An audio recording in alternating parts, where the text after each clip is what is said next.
Libo-libong kilo ng shark's fin na ibabiyahe na sana patungong Hong Kong ang naharang ng mga otoridad sa Lapu-Lapu, Cebu. Yan at iba pang mainit na balitang probinsya, hatid ni Lia Manialac del Castillo.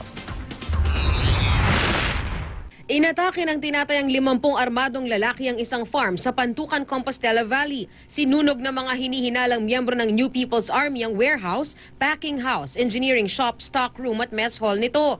Pinagpuputol din ang halos 300 puno ng saging. Aabot sa 8.6 million pesos ang pinsala sa pag-atake. Ayon sa Pantukan Municipal Police, inatake ang farm dahil sa umano'y mababang pasahod at extortion. Patuloy ang investigasyon sa insidente.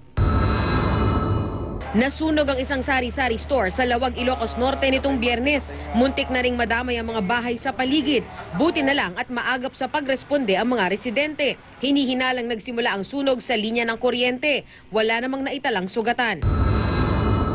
Nauwi naman sa madugong barila ng isang kasalan sa Midsayap, North Cotabato. Dead on the spot ang isang lalaking bisita, habang sugatan naman ang isang babae na tinamaan ng ligaw na bala.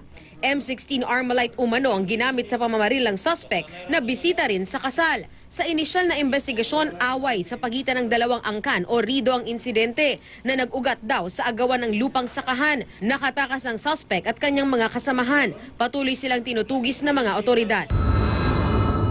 Tinatayang 5,000 kilo ng shark's fin ang nasabat sa Lapu-Lapu City, Cebu. Dadalhin raw sana sa Hong Kong ang mga shark's fin. Kinumpirma ng isang marine biologist na sa thresher shark nakuha ang mga palikpik. Vulnerable species o malapit nang maubos ang mga thresher shark, kaya mahigpit na ipinagbabawal ang paghuli sa mga ito. Lia Manialac del Castillo, GMA News.